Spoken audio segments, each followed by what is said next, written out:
Hello, my name is Kevin McKee, and in this video I'm going to give a tour of my new book, The Musical Jungle Gym for Trumpet, and then talk about a couple different ways to use it. This book is a passion project that I have been workshopping on and off for many years now. Along the way, though many details changed from draft to draft, two guiding light objectives have held fast. One, to write an intermediate level etude book that celebrates my favorite thing about the trumpet, its versatility. And two, to gamify fundamentals using a deck of cards. So come on, and I'll show you around.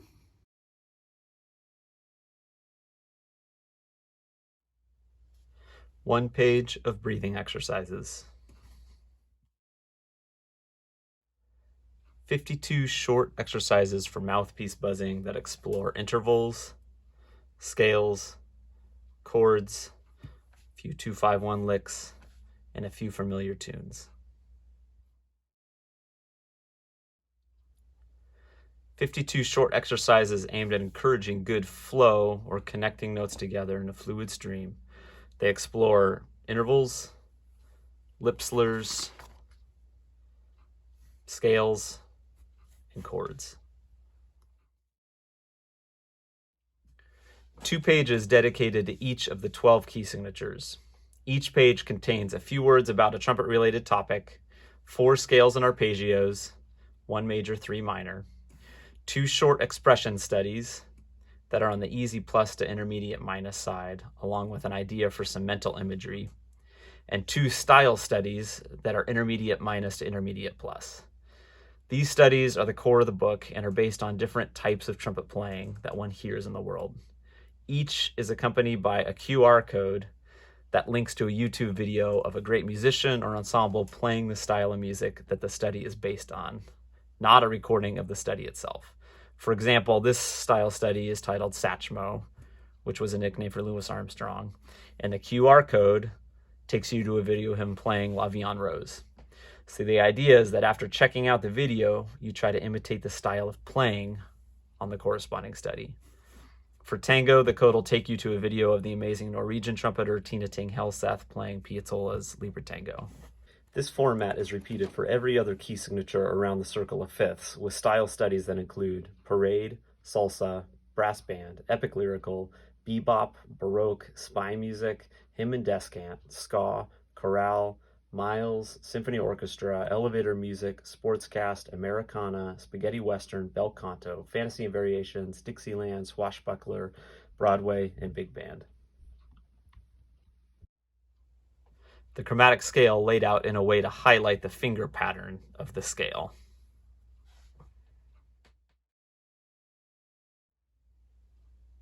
In this section, I highlight a handful of scales and modes that are different from the major and minor scales covered earlier in the book. I give one example of each, accompanied by a style study and listening example. So up here we have pentatonic, Dorian mode, whole tone, Lydian mode, Mixolydian mode, Spanish Phrygian scale, octatonic scale, blues with a couple examples. This mini classical concerto is based on the first movement sonata form of the Haydn and Hummel trumpet concertos, with an exposition with 2 themes, development, recapitulation, and cadenza. These QR codes off to the left are time-stamped to the corresponding sections of a video recording of Wynton Marsalis playing the Hummel concerto for most of them, and then the Haydn concerto for the cadenza. 2 pages that are a toe dip into transposition. I give examples of 6 of the most common transpositions a trumpeter sees in orchestral music. The QR codes link to the moments in the pieces when these excerpts occur. This trumpet roulette is a Bordoni-inspired study that requires the player to switch transpositions as they go. So here you're in C, and then in D, trumpet in A, trumpet in E, etc.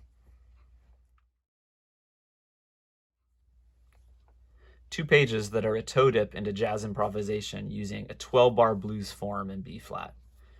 Here are the chords, a simple version of the form, and a few exercises aimed at helping the player get familiar with them. This page introduces another blues form that is a bit more involved, that incorporates 3 2-5-1 progressions, which is a very common progression in jazz music. It is followed by 4 2-5-1 licks, and an exercise that helps with learning them and incorporating them. Similar to the chromatic page, this page is laid out in a way to illustrate the omnipresence of the 7 chromatic fingerings, how the distance between each partial gets closer as we ascend, and all the alternate fingerings. So above this black line are our regular fingerings, and notes below this black line are alternate fingerings. 4 well-known bugle calls.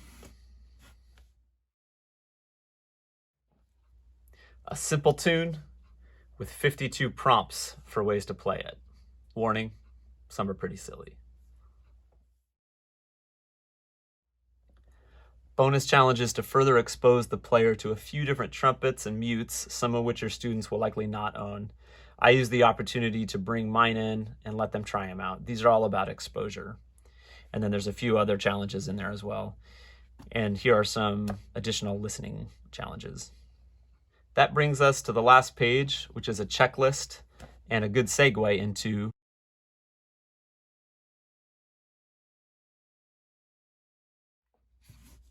every scale, exercise, and listening example in this book is accompanied by a checkbox.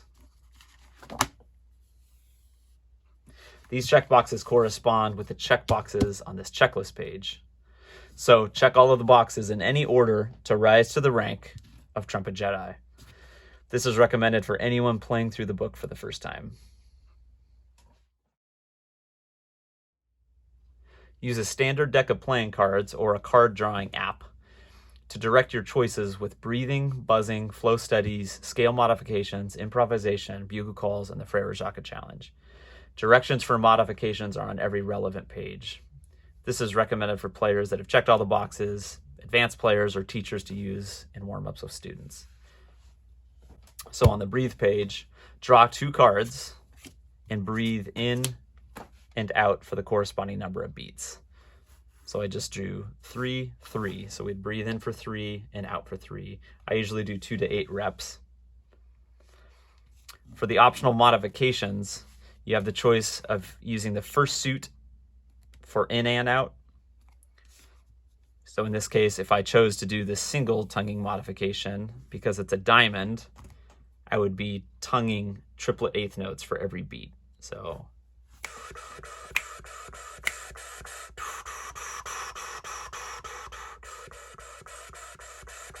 etc.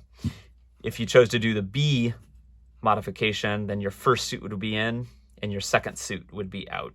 So with the single tonguing one, we'd be doing triplets in, 16th notes out.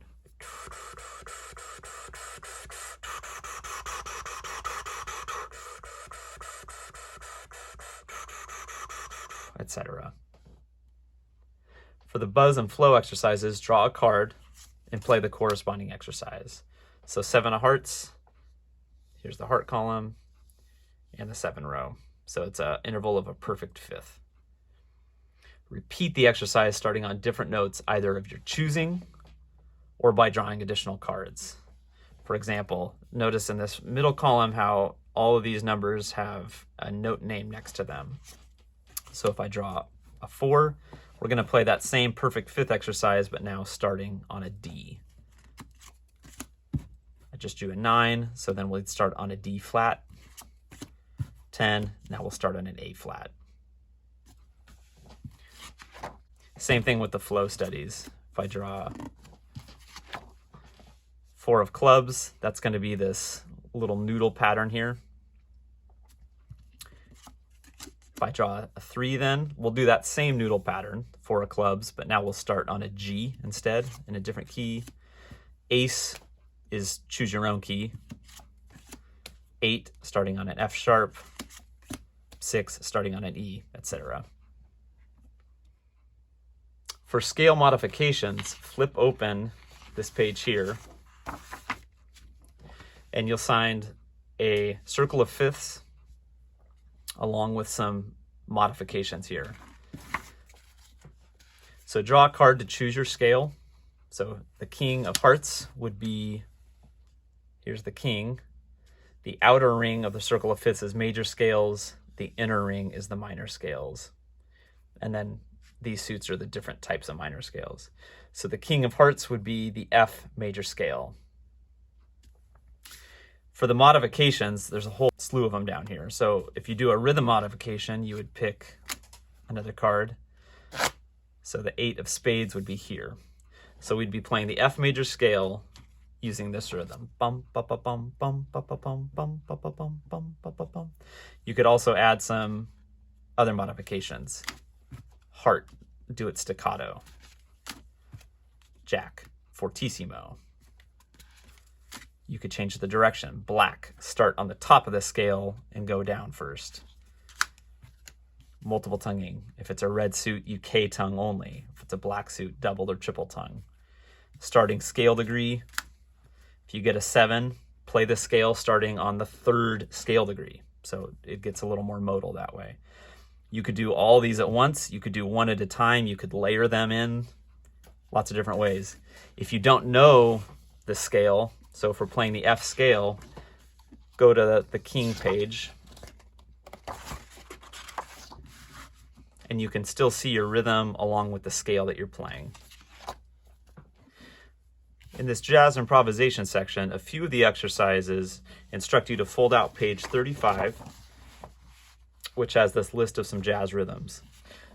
So draw a card and play the corresponding chord degree or chord degrees along with a rhythm from the jazz rhythm list. So the 4 of diamonds here would be playing on the 5th of each chord with this rhythm.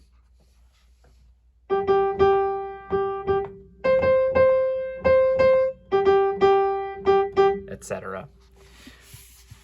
Over here with the 2-5-1s, you would just play the 2-5-1 lick of the corresponding suit.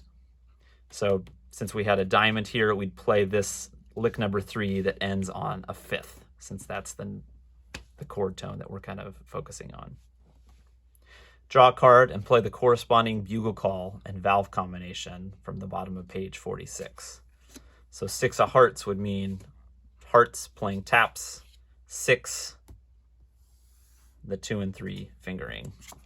If I do 2 of hearts, again, taps using 1, 2, and 3 fingering. 6 of spades, I'd be playing call to the post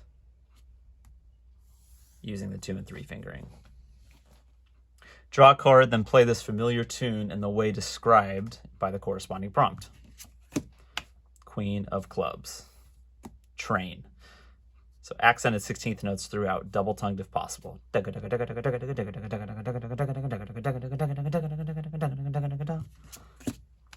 10 of spades, twilight zone, whole tone. So playing with B naturals, C sharps, and D sharps. 5 of clubs, reading Japanese, play the piece right to left. You get the idea. Thank you for watching. If you get the book, I hope you and or your students enjoy it. If you have any questions or comments, feel free to reach out to me via my website, kevinmckeemusic.com. Thank you.